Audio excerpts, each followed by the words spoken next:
바울과 실라는 억울하게 지하감방에 투옥되었지만 절망하지 않고 하나님께 기도하고 찬송했습니다. 그러자 갑자기 옥터가 요동치면서 감옥문들이 열리고 발의 착고가 모두 풀어졌죠. 그런데도 바울과 실라는 나가지 않고 감옥에 그대로 있습니다. 잠에서 깬 간수는 감옥의 문들이 열린 것을 보고 죄수들이 도망친 것으로 착각하고 칼을 빼어 자결하려고 합니다. 감옥 안에서 그 광경을 보던 바울은 우리가 다 여기 있으니 자결하지 말라고 소리치죠.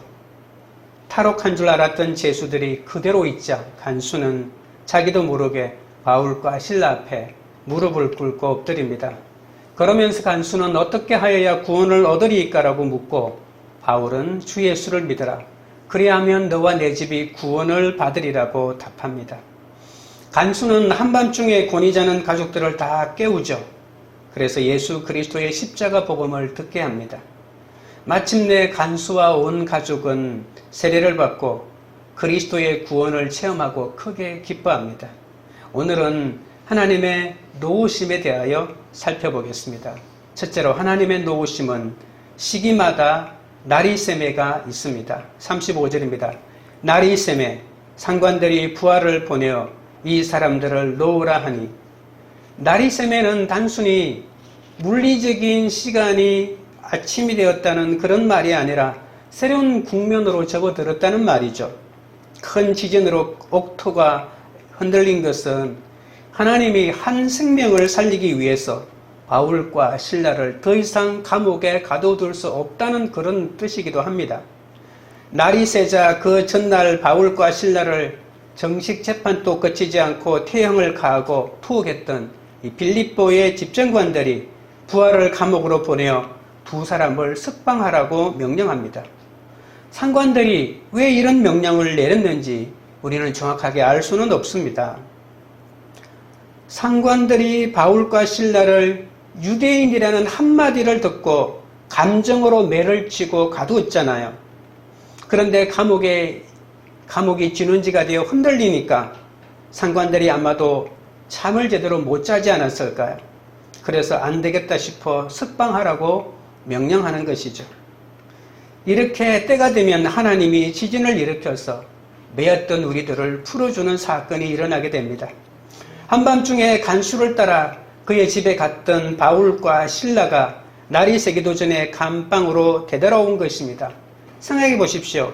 35절에는 다시 집으로 갔던 바울과 실라가 감옥으로 들어갔기 때문에 이런 일들이 벌어질 수 있는 것이죠. 바울과 실라를 자신의 집으로 데리고 갔던 간수가 조금 있으면 동이 틀 테니 이제 감방으로 가야 되지 않겠습니까? 이런 말을 할 수 있을까요? 생명의 은인 아닙니까?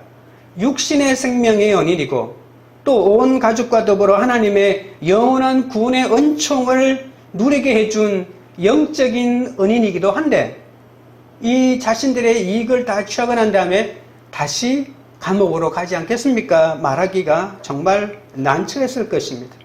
간수와 그의 가족들을 구원하시는 하나님의 섭리를 다 이룬 바울과 실라는 자신들의 임무를 완수했다면서 간수의 집을 떠나 자신들의 숙소인 이 루디아의 집으로 가지 않았다는 겁니다.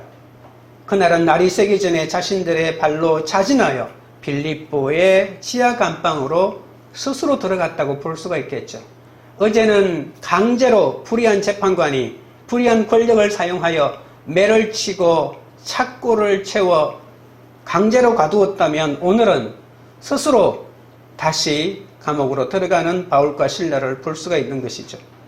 육과 영적인 생명의 은인인 바울과 실라가 날이 새기 전에 자신의 집으로 자진하여 지하 감방으로 되돌아갈 때 이 간수의 마음은 어떠했을까요? 자신의 은인들에게 현실적인 도움을 주지 못하지 않습니까? 간수면 지키는 자기 때문에 도망가라고 일러주면 자신이 죽을 게 뻔하고 자신의 가족들이 심각한 피해를 입을 게 너무나도 뻔하기 때문에 그렇게도 할 수 없는 것입니다. 그런데 바울과 실라를 뒤에 데리고 가면서 감옥에 다시 가두고 안방문을 고쳐 다시 이 열쇠를 채울 때 이 간수의 마음이 어떠했겠습니까? 얼마나 아프고 안타까웠겠습니까? 또한 바울과 실라가 간수의 가족들이 구원받았으니 할 일을 다 했다며 루디아의 집으로 돌아갔다면 제수를 놓친 간수는 혹독한 고문을 받고 죽지 않았을까요? 바울과 실라가 하나님의 구원으로 기뻐하는 온 가족을 보고 감방으로 다시 가는 것은 너무나도 당연한 결정이었습니다. 전날에는 자신들의 의지와 상관없이 불의한 인간들과 권력의 강압으로 감옥에 들어갔지만 오늘은 이렇게 자신의 의지로 자발적으로 감옥에 들어가고 있다는 겁니다. 여러분, 바울과 실라도 사람입니다. 그냥 만화에 나오는 그런 주인공이 아니라는 겁니다. 누가 캄캄한 지하 감옥으로 가고 싶겠습니까? 심신이 지칠 대로 지친 그들이 왜 편안한 루디아의 집으로 가지 않았겠습니까? 매를 수도 없이 맞았습니다. 얻어 터지고요. 간수가 씻어주고 치료해 주었다는데 얼마나 제대로 된 치료를 해 주었겠습니까? 그러나 이들은 인간적인 생각을 뒤로하고 하나님의 뜻에 순종하기 위해서 감옥으로 걸어 들어가고 있다는 것입니다.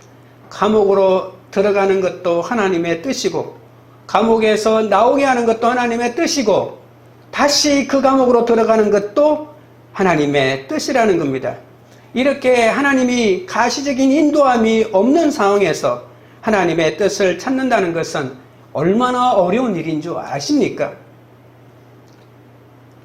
그리고 하나님께서 바울과 실라를 통해 간수와 그의 가족들에게 베푸신 그 신비스러운 구원의 역사를 당사자들 외에는 빌립보의 그 누구도 알지 못하잖아요. 한밤중에 간밤에 무슨 일이 일어났는지 이 당사자들 외에는 아무도 모릅니다. 다시 아무 일도 없었던 것처럼 다시 감방으로 들어가고 있는 바울과 실라, 그 등 뒤로 날이 새고 있다는 겁니다. 날이 새고 있다는 것이죠. 날이 새면은 우리 모든 인간의 인생의 시기마다 올 수가 있습니다. 우리의 믿음의 분량대로 믿음의 시기마다 이 날이 새매의 사건이 있습니다. 나는 이제 한밤중을 안 당할 거야. 그렇게 장담할 수 있는 인간이 어디 있습니까? 아무리 내가 바로 산다 할지라도 나의 의지와는 상관이 없이 한밤중을 걸어가는 사건이 다가오게 되고 그 한밤중을 지나 나만 알고 다른 사람은 모르는 그 밤을 지나 이렇게 날이 새는 사건이 온다는 것입니다. 우리도 감옥에 갇혔을 때 옥토가 열릴 때, 옥토가 흔들릴 때 그 옥토 밑바닥에 나의 죄가 있다고 하지 않았습니까? 나는 너무나도 착하게 살았어. 나는 아무 죄가 없어. 죄가 있다면 부모의 죄고, 죄가 있다면 아내의 죄고, 죄가 있다면 자식이 잘못하고, 죄가 있다면 내 밑에 부하들이 잘못한 것이지 나는 잘못이 없다고 아무리 소리친다 할지라도 옥토가 흔들리는 사건을 당하면 그 밑바닥에 내 죄가 드러날 수밖에 없는 것이죠. 인정하고 싶지 않아도 내가 잘못한 내 죄가 드러나는 것입니다.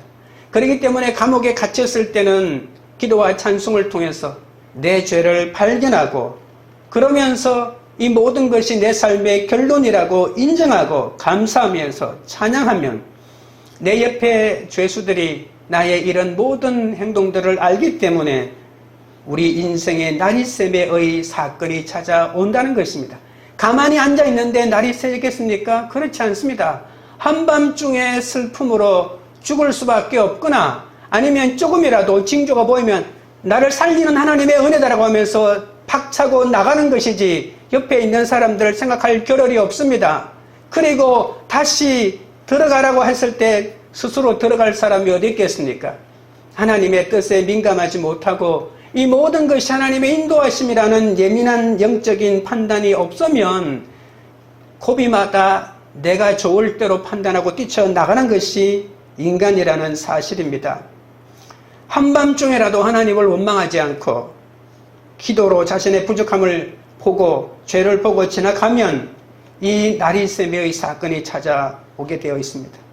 그러니 한밤중을 지나면서 말씀이 들리고 해석이 되어 분수령적인 회개를 하는 계기로 삼아야 한다는 것이죠. 그래야만이 밝아오는 새날을 하나님과 함께 맞이할 수 있습니다. 새날이 온다는 것은 예수를 만나서 새로운 삶을 산다는 것이고 사명을 감당한다는 것입니다. 우리 힘으로는 날이 새게 할 수 없습니다. 물리적인 날은 무조건 지나가게 되어 있겠죠. 그러나 예수를 못 만나면 날이 새는 것을 볼 수 없다는 이 엄연한 사실을 우리는 인정해야 할 것입니다. 적용 질문 드립니다. 가정과 직장에서 어려운 시련이 와도 하나님의 뜻에 순종하기 위해 말씀으로 자신의 죄를 잘 보고 있습니까? 둘째는 하나님의 놓으심은 특권 의식을 내려놓습니다. 36절 37절입니다. 간수가 그 말대로 바울에게 말하되 상관들이 사람을 보내어 너희를 놓으라 하였으니 이제는 나가서 평안히 가라 하거늘 바울이 이르되 로마 사람인 우리를 죄도 정하지 아니하고 공중 앞에서 때리고 옥에 가두었다가 이제는 가만히 내보내고자 하느냐? 아니라 그들이 친히 와서 우리를 데리고 나가야 하리라 한대. 상관들은 집정관들이라고 했잖아요. 이 집정관들의 명령을 전해받은 간수는 바울에게 석방 소식을 알리면서 이제는 나가서 평안히 돌아가십시오라고 말했겠죠. 자신이 자기 가족을 구원해 준 사람을 다시 감옥에 가두었을 때 마음이 너무나도 무거웠는데 이렇게 석방의 소식을 알리니 얼마나 들뜨고 기쁜 마음으로 그런 말을 했겠습니까? 그런데 간수 앞에 정관사가 붙어 있는 것으로 보아서 지난밤에 복음을 믿고 온 가족이 구원받은 바로 그 간수임을 알 수 있습니다. 바울과 실라가 석방하라는 집정관들의 명령을 기쁜 마음으로 전달했지만 흥분한 간수와는 달리 바울은 자신의 석방 소식을 듣고도 들떠하지도 않고 기뻐하지도 않고 너무나도 차분한 목소리로 간수에게 이의를 제기합니다. 로마 사람인 우리를 정식 재판도 거치지 않고 태형을 가하고 투옥했다고 항의합니다.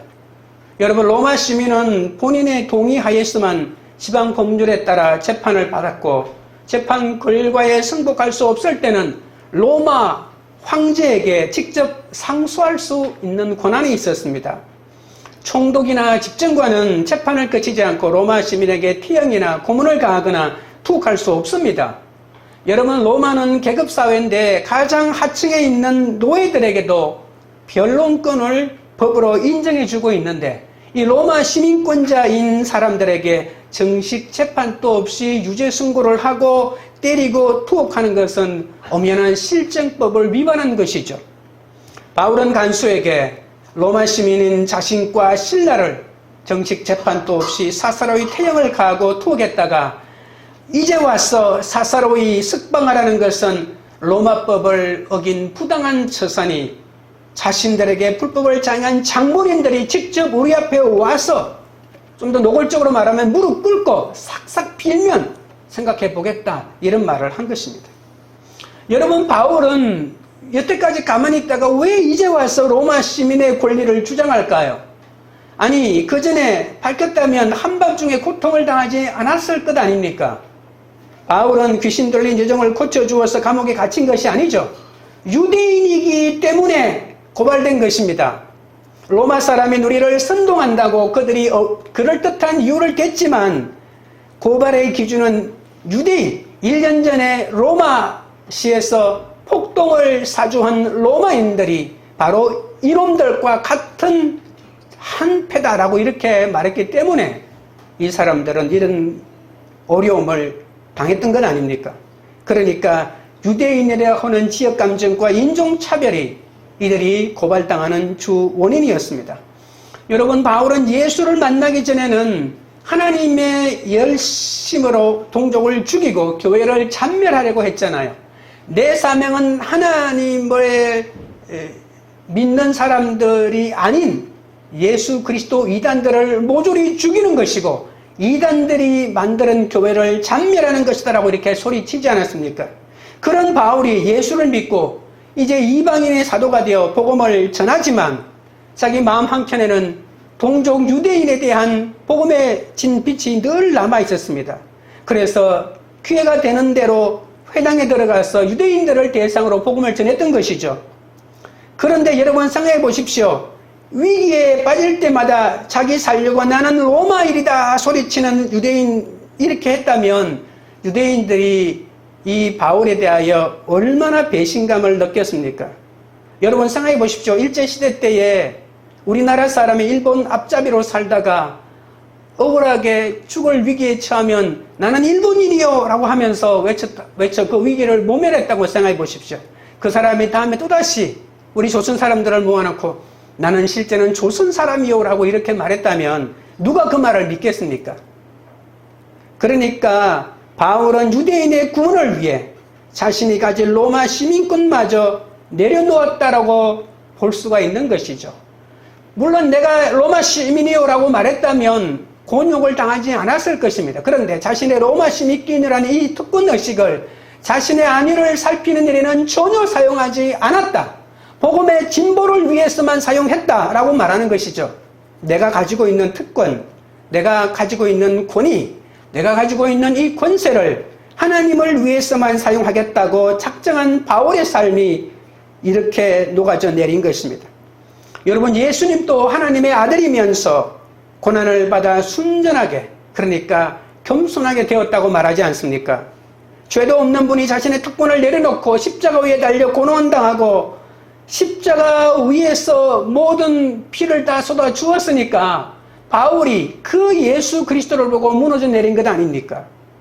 내 힘과 특권을 내려놓는 것이 하나님의 노심입니다. 하나님이 나를 놓아주려면 내가 먼저 내가 가진 조그마한 하나님의 권세에 비하여 내가 가진 권세 얼마나 알량합니까? 내가 가진 돈, 내가 가진 지위, 내가 가지고 있는 모든 것들을 하나님을 위해서 내려놓을 때 이 하나님의 노심을 받을 수가 있는 것이죠. 다른 말로 하면 한 영혼을 구원하기 위해서 내가 가진 것들을 사용한다라고 하는 그런 뜻입니다. 세상 사람들은 나를 보면서 내 안에 예수를 봅니다. 여러분, 어제 국민일보 금요일이군요. 신문에 보니까 미션지에 보니 우리나라의 드라마나 영화 속에 딜런의 모두 그리스도인이다라고 하는 이 심각한 문제 제기를 해놓았더라고요. 악당은 무조건 그리스도인의 배경을 가지고 있다고 드라마에서 기독교를 말하고 있거든요. 기독교가 억울하다고 말할 수 있겠습니까? 기독교 사회가 세상 사람들에게 어떻게 비쳤기 때문에 그런 지경까지 갔을까요? 세상 사람들은 우리를 보면서 단순히 나를 보는 것이 아니라 내 속에 있는 예수 그리스도, 저 사람이 말하는 예수 그리스도, 저 사람이 전하는 예수 그리스도를 보는 것이죠. 그러면서 내가 잘못된 삶을 살고 나만을 위해서 살아갈 때 저 속에 있는 그리스도는 가짜라고 그들이 말하지 않겠습니까? 주님이 내게 허락하신 모든 특권은 오직 구원을 위해서 사용될 때만 빛나게 되는 것이고 하나님의 영광이 드러나는 것입니다. 38절입니다. 부하들이 이 말을 상관들에게 보고하니 그들이 로마 사람이라 하는 말을 듣고 두려워하여 바울과 실라가 로마 시민권자라는 보고를 접하자마자 이 집정관들은 적법한 절차 없이 로마 시민을 때리고 투옥했으니 자신들은 이제 상부의 문책과 형벌을 받을 것을 생각하니 두려움에 사로잡혔던 겁니다. 바울은 전도 여행 중에 여러 번 부당한 박해와 곤욕을 치렀지만 자신이 로마 시민임을 내세우며 상의한 적이 없지 않습니까? 그런데 자신에게 유익하던 것들을 배설물처럼 여기던 바울이 평소에 로마 시민임을 의식하지 않고 살았는데 이 자신의 항의에 빌립보 집정관들이 지하 감방까지 찾아와 사과하는 것을 보고 바울은 새로운 것을 깨닫기 시작했습니다. 내가 가지고 있던 모든 것 배설물처럼 다 버렸는데 그 중에서 가장 큰 것이 로마 시민권자인데 이것이 복음 전도에 유용하게 사용할 수 있다는 것을 깨닫게 됩니다. 아, 내가 가지고 있는 권세, 내가 가지고 있는 특권의식이 복음을 위해서 사용될 때는 이처럼 하나님의 도구가 될 수 있다는 것을 새삼스럽게 깨닫게 되죠. 여러분, 바울은 선한 일을 하고도 악한 사람들의 모함으로 태형을 당하고 옥에 갇히면서 얼마나 억울했을까요? 그리고 하나님이 바울의 투옥을 내버려 두신 것은 하나님이 무능하기 때문이 아니라 하나님이 신비로운 하나님의 섭리라는 사실입니다. 억울한 투옥을 통해 하나님의 구원도구로 쓰임받을 뿐만 아니라 자신이 로마의 법적 보호를 받고 로마 황제 앞에도 설 수 있는 로마 사람임을 새삼스럽게 깨달으면서 그렇게 복음을 전하는 것도 하나님의 뜻일 수 있다는 것을 알게 됩니다.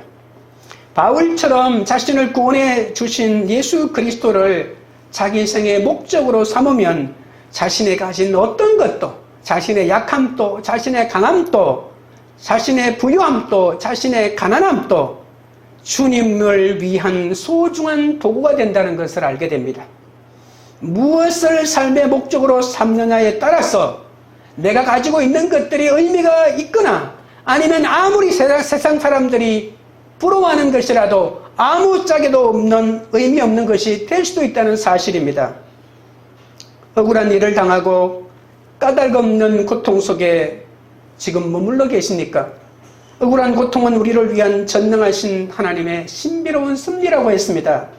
하나님은 그 억울한 고통을 통해 누군가를 구원하도록 우리를 인도해 가실 겁니다.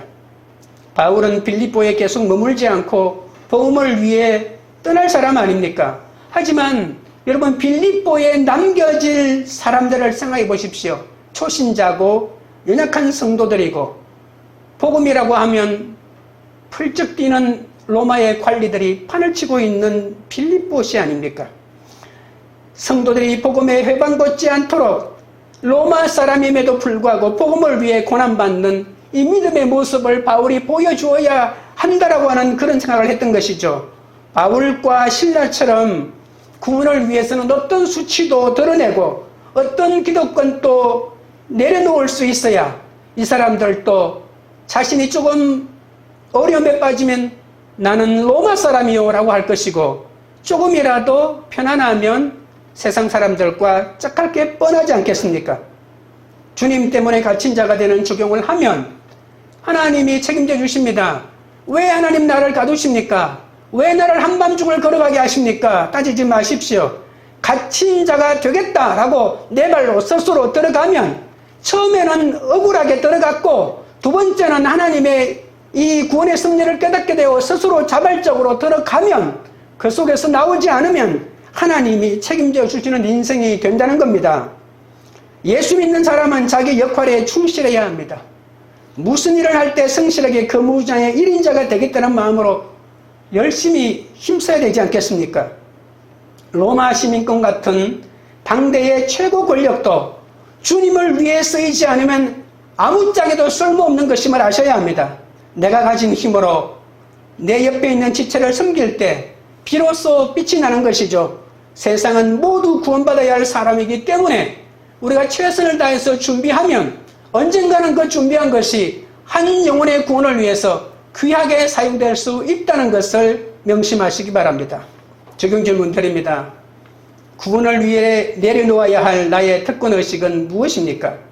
내게 주신 권세를 복음과 교회를 위해 사용합니까? 아니면 내 유익을 위해 사용합니까? 하나님의 놓으심 셋째는 끝까지 말씀을 가르칩니다. 39절입니다. 와서 고나여 데리고 나가 그 성에서 떠나기를 청하니 간수가 바울에게 석방 소식을 전하자 바울은 로마 시민인 자신과 신라를 정식 재판도 없이 불법으로 태형을 가하고 투옥한 장본인들이 직접 와서 자신들을 석방해야 한다고 항의했죠. 바울과 신라가 로마 시민이라는 항의를 듣고 깜짝 놀란 집정관들은 지하 감방으로 득달같이 달려갑니다. 자신들의 잘못을 문제 삼지 말고 제발 빌립보를 조용히 떠나달라고 비굴할 정도로 빌면서 간청합니다.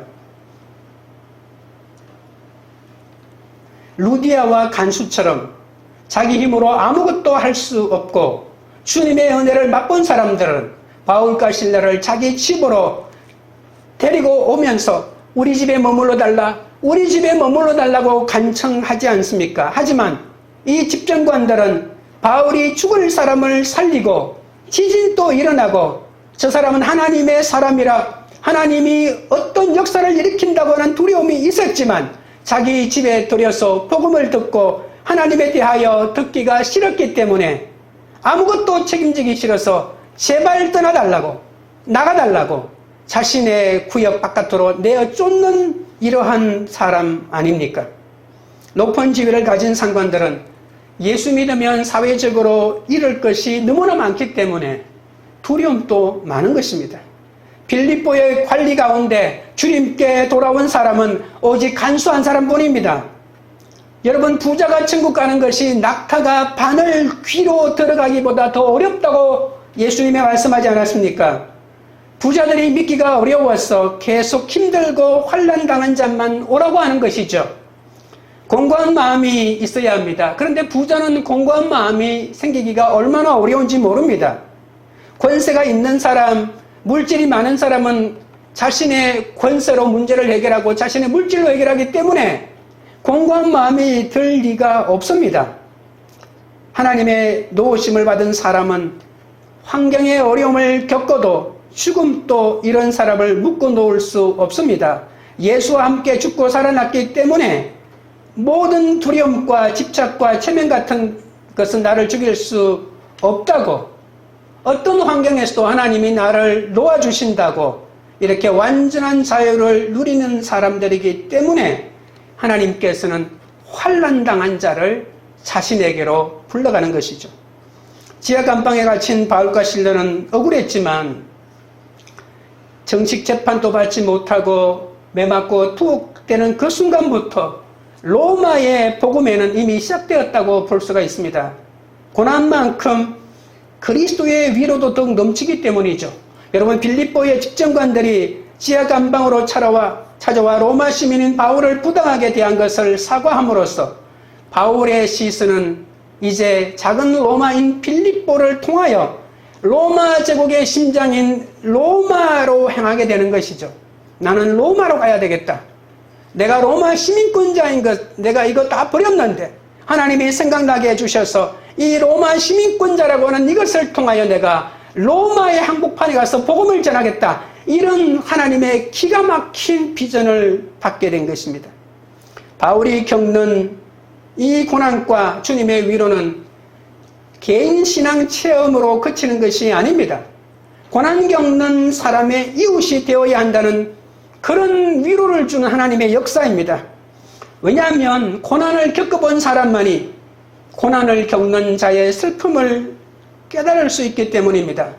아무리 고난을 많이 겪어도 주님의 위로를 체험받지 못했다면 그 사람은 고난 겪은 것이 자신의 과거의 삶을 저주하는 하나의 고생담에 불과한 것이죠. 그런 사람은 다른 사람을 위로할 수 없습니다. 고생을 많이 겪었다고 다른 사람을 위로할 수 있는 사람이 아니라 그 고난의 한가운데에서 하나님의 위로를 경험한 사람만이 나와 같이 고난당하는 사람을 위로할 수 있는 것이죠. 주님의 위로를 경험해야 고난을 이기고 또 다른 고난 겪는 사람을 위로하는 주님의 통로가 될 수 있는 겁니다. 40절입니다. 두 사람이 옥에서 나와 루디아의 집에 들어가서 형제들을 만나보고 위로하고 가니라. 추록한 바울과 실라는 상관들을 처벌하려며 시위하지 않고 자신들의 숙소인 루디아 집으로 갑니다. 여러분, 루디아의 집은 단순한 숙소가 아니죠. 복음을 영접하고 세례를 받은 루디아와 가족들이 바로 최초의 빌립보 그리스도인이 되어서 그곳에 머물고 있지 않습니까? 이제 바울과 실라는 떠나야 하는데 그들을 만나 그들에게 진정한 위로를 주고 싶었던 겁니다. 그리고 루디아의 집에는 갑자기 거짓 모함으로 감옥에 갇힌 바울과 실라를 기다리느라 밤새 한숨도 못 잔 바로 전도팀의 두 사람인 디모데와 누가가 기다리고 있었습니다. 바울과 실라는 그 믿음의 형제 자매들에게 하나님의 위로를 전합니다. 바울과 실라는 자신들이 빌립보 감옥에 있을 때 한밤중에 주님이 나타나서 이런 역사를 펼치고 저런 역사를 펼치고 간수가 죽으려고 했다가 살려주었는데 간수 집으로 우리를 데리고 가서 복음을 전했는데 간수도 예수 믿고 온 가족이 예수 믿고 놀라운 역사가 일어났다. 그래서 다시 감방으로 들어갔는데 이 상관들이 찾아와서 삭삭 빌면서 제발 아무것도 문제 삼지 않을 테니까 떠나달라고 간청했다. 그래서 우리가 여기에 왔다라고 하면서 하나님의 놀라운 역사를 전합니다. 여러분, 이 모든 하나님의 증인들의 말을 듣고 이 형제들이 밤새워 기도하면서 염려하고 애태웠는데 이 하나님의 역사를 듣고 얼마나 기뻐했을까요? 오늘 본문을 보십시오. 40절에 보면 뒷부분에 위로하고라고 하는 말이 있습니다. 위로하다라고 하는 말은 헬라어로 파라칼레오라고 하는 말입니다. 바로 곁에서 부른다는 두 단어가 합쳐진 것인데 아주 친근하게 곁에서 부르는 동작을 뜻합니다. 위로하다, 권면하다는 뜻입니다. 파라칼레오의 명사형을 파라클레토스, 바로 요한복음에서 이 단어를 보혜사라고 이렇게 번역했죠. 보혜사는 성령님께서 우리를 위로해 주시기 위해서 우리 곁에 다가오셔서 우리의 상하고 지친 심령을 어루만져 주시는 것을 말하지 않습니까?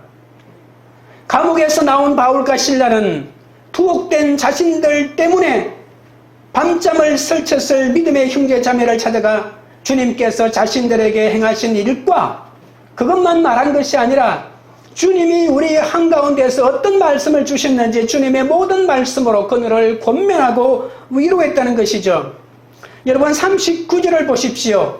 전날 빌립보 시민들의 반유대주의 감정에 편승하여 태형을 가하고 투옥을 명령할 때의 기시등등했던 모습과는 너무나도 제조적으로 지하 감방에 찾아와 로마 시민인 바울과 실라에게 부당하게 행했던 모든 잘못을 싹싹 빌면서 자신의 잘못을 숨겨달라, 법을 어긴 것을 문제 삼지 말아달라고 하면서 바울과 실라에게 조용히 빌립보를 떠나달라고 비굴하게 말했던 그 사람들도 권했다라고 이렇게 말하고 있지 않습니까? 39절에.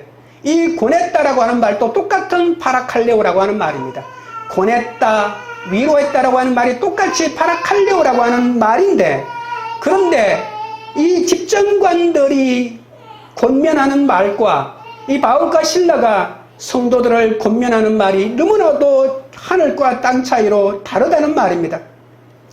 여러분, 바울과 실라가 지하 감방에 갇힌 상황을 증언할 때 믿음의 형제들은 단순히 바울과 실라에게서 위로받은 것이 아니죠. 그들은 바울과 실라의 증언을 들으면서 보혜사 성령께서 주시는 감동 속에서 주님의 위로를 받았고 주님을 위해서 살아야 되겠다고 다시 각오를 다지고 그 하나님의 주시는 믿음이 가슴에서 타올랐던 것이죠. 여러분, 파라칼레오는 가르치다는 뜻도 그 속에 포함되어 있습니다. 바울과 실라가 감옥에서 겪은 간증만 한 것이 아니라 바로 지하 감옥에서 주신 하나님의 말씀으로 가르치면서 권면했기 때문에 그 말을 듣는 사람이 엄청난 위로를 받지 않았습니까? 주님의 말씀으로 권면하는 것보다 더 확실한 위로는 세상에 없습니다. 왜냐하면 주님의 말씀은 곧 생명이요 사랑이요 능력이기 때문에 그렇습니다. 그러나 상관들, 세상 사람들은 자신의 잘못을 숨기기 위해서 파라칼리오라고 하는 단어를 사용했지, 이 두 사도처럼 이러한 이유 때문에 파라칼레오를 사용하지 않았던 겁니다. 여러분은 어떤 파라칼레오를 사용하십니까? 여러분의 잘못을 숨기기 위해서 이러한 파라칼레오의 위로와 권면을 주는 사람입니까? 아니면 내가 겪은 하나님의 간증을 하나님의 말씀을 통하여 전하면서 성도를 위로하는 파라칼레오의 사람입니까? 바울 일행은 빌립보에서 다음 행선지로 떠납니다. 그런데 마지막 단어를 보십시오. 간이라라고 하는 이 말을 보십시오. 이 간이라고 하는 말은 3인칭 복수형입니다. 여러분 생각해 보십시오. 이 글을 누가 쓰고 있습니까? 누가가 쓰고 있죠. 누가가 바로 이 사도행전을 기록하고 있고 그 선교팀의 일원입니다. 그러면 우리가 간다라고 해야 됩니다. 그런데 그들이 간이라라고 말했다는 겁니다. 이 말은 무슨 말입니까? 누가는 안 갔다는 말입니다. 이해가 되십니까? 그러면 누가는 안 가고 어디 있었을까요? 빌립보에 남아 있었다고 볼 수가 있는 것이죠. 홀로 빌립보에 남았습니다. 왜 남았을까요? 초신자들 아닙니까? 빌립보의 교인들을 영적으로 돌보기 위해서, 그 초신자들을 돌보기 위해서 남았다고 볼 수가 있는 것이죠. 여러분, 누가는 사도행전 16장에 나오는 드로아에서 바울 전도팀의 일원이 된 사람입니다. 그의 직업은 의사잖아요. 2000년 전에도 부와 명예와 보장된 직업이 바로 의사입니다. 그러나 주님의 부르심을 받은 누가는 주님의 증인으로 살기 위해 모든 것을 포기하고 전도팀에 합류하여 이 빌립보까지 오지 않았습니까? 누가는 사도행전 20장 5절에 바울의 3차 전도 여행에 다시 합류할 때까지 무려 5년 동안이나 아무도 없는 빌립보에서 초신자들을 돌보는 사명을 완수했다고 짐작할 수 있습니다.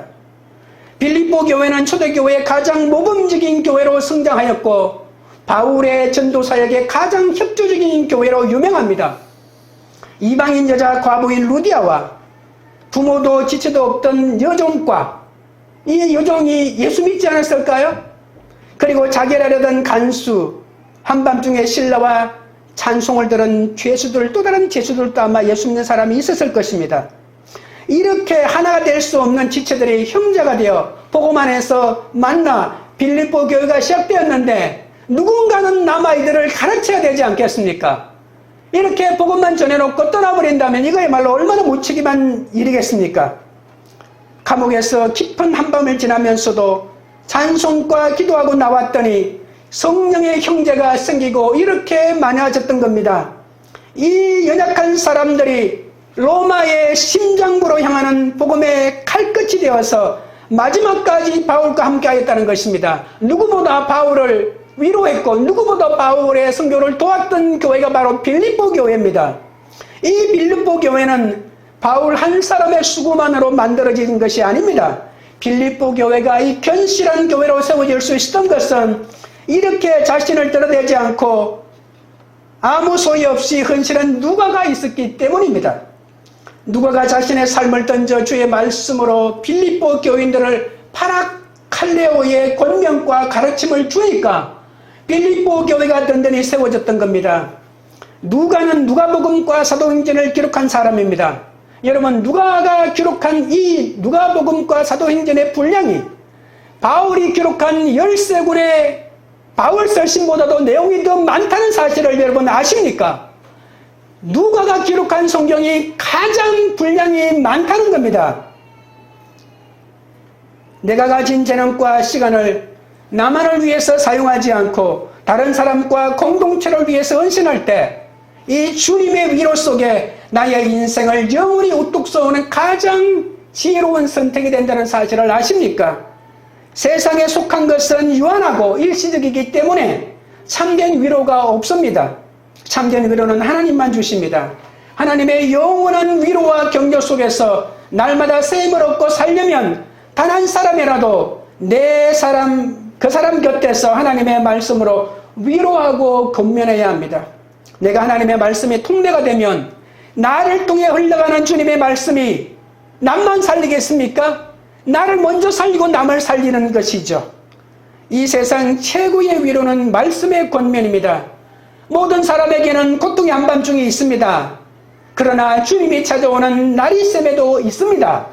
나리샘에는 자유의 날이자 사명의 날이기도 합니다. 아무리 보잘것없는 인간이라도 창조와 생명의 능력인 주님의 말씀에 힘입어 살면 날마다 보혜사 성령님의 도우심으로 새로운 사도행전의 삶을 이어갈 수 있습니다. 직용 질문 드립니다. 내가 하고 싶은 것이 여행과 쇼핑입니까? 여전한 방식으로 내 옆에 있는 힘든 지체를 위로하고 권면하는 것입니까? 말씀을 맺겠습니다. 하나님의 도우심은 시기마다 나리세메가 있습니다. 말씀으로 내 죄를 잘 보고 있으면 하나님의 능력이 임하는 새날을 맞이할 수 있습니다. 하나님의 도우심은 특권의식을 내려놓아야 합니다.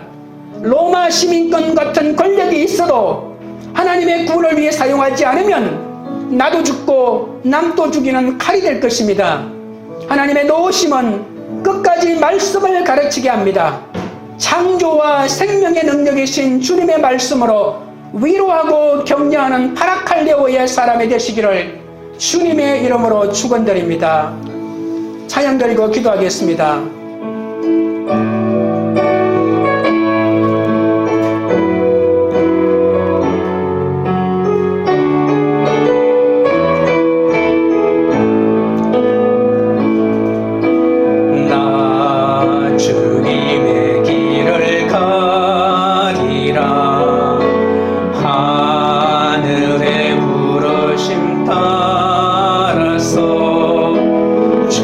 주님의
쏟으신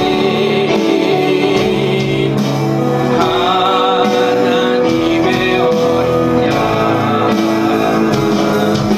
주님 사랑합니다.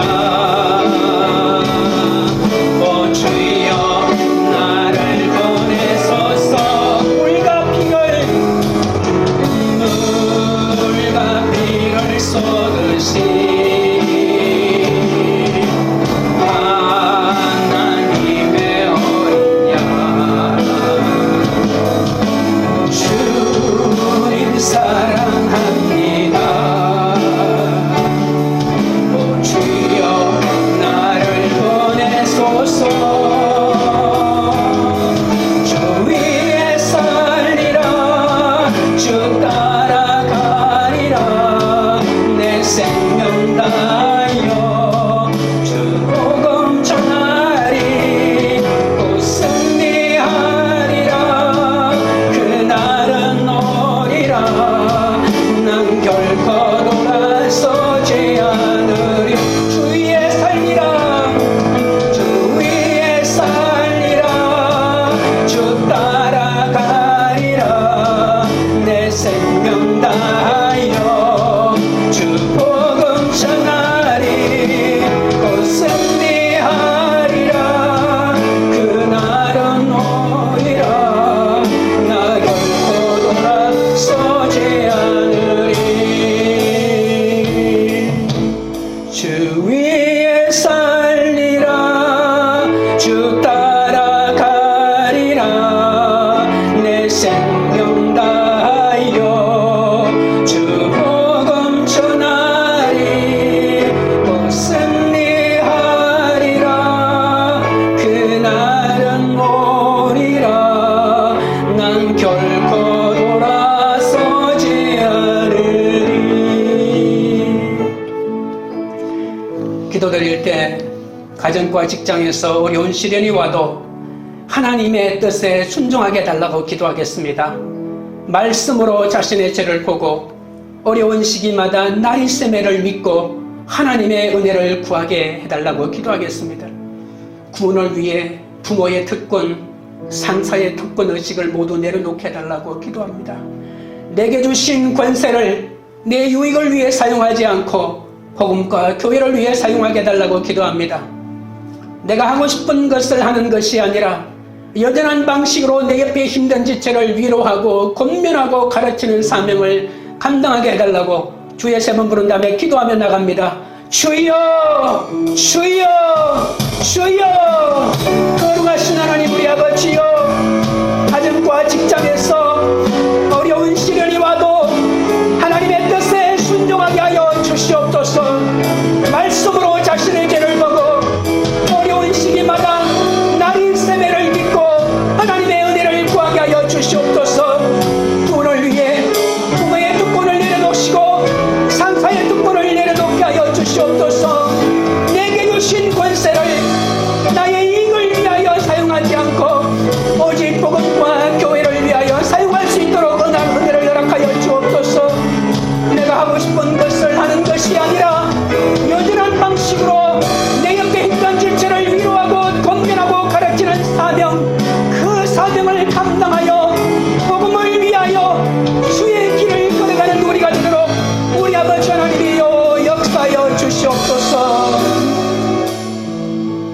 하나님 아버지, 바울과 실라는 하나님의 뜻을 이루기 위해 어제는 자기의 의지와 상관없이 불의한 권력에 의해 매맞고 지하 감방에 갇혔고 오늘은 자발적으로 감옥으로 들어갔습니다. 그런데 저는 억울하게 감옥에 갇히면 하나님 이럴 수가 있습니까? 라고 항변했고 스스로 들어갈 때는 온갖 생색을 내며 나는 이런 사람이라고 과시하면서 사명의 삶이 아니라 기회주의자의 삶을 살아싸우니 용서하여 주시옵소서. 깊은 지하 감옥에 갇혀도 나의 셈매가 있다는 것을 깨닫게 하여 주옵소서. 그리하여 갇혀있는 동안에 내 죄와 내 부족함을 보고 분수령적인 회개로 밝아오는 새해를 맞이하도록 역사하여 주옵소서. 억울한 일을 당하고 까닭 말없이 고통당하는 고난 속에 있어도 우리의 억울한 고통을 도구 삼아 누군가를 구원하게 하시려는 하나님의 신비한 섭리를 믿게 하여 주옵소서. 바울과 실라처럼 한 영혼을 구원하기 위해 수치도 드러내고 기득권도 내려놓을 수 있도록 도와주옵소서. 로마 시민권 같은 당대의 최고 권력도 주님을 위해 쓰이지 않으면 아무 소용이 없다는 것을 깨닫게 하여 주옵소서. 누군가의 곁으로 다가가 다정하게 말을 걸 때에는 나의 잘못을 감추거나 진실을 은폐하거나 불의한 짓을 공모하거나 나의 유익을 위해 상대방을 일시적으로 이용하기 위한 뿐이었습니다. 내가 그런 삶을 살았기에 사람을 바로 세우는 주님의 통로로 쓰임받지 못했사오니 주여 불쌍히 여겨 주옵소서. 이제부터 주님을 쫓다가 당하는 고난이 도리어 주님의 넘치는 위로를 담는 은혜의 그릇이 되게 하여 주옵소서. 우리가 당하는 고난으로 내 곁에 사람을 위로하고 바로 세우는 원동력이 되게 하여 주옵소서. 창조와 생명의 능력이신 주님의 말씀으로 위로하고 격려하는 파라칼레오의 사람이 되게 하여 주옵소서.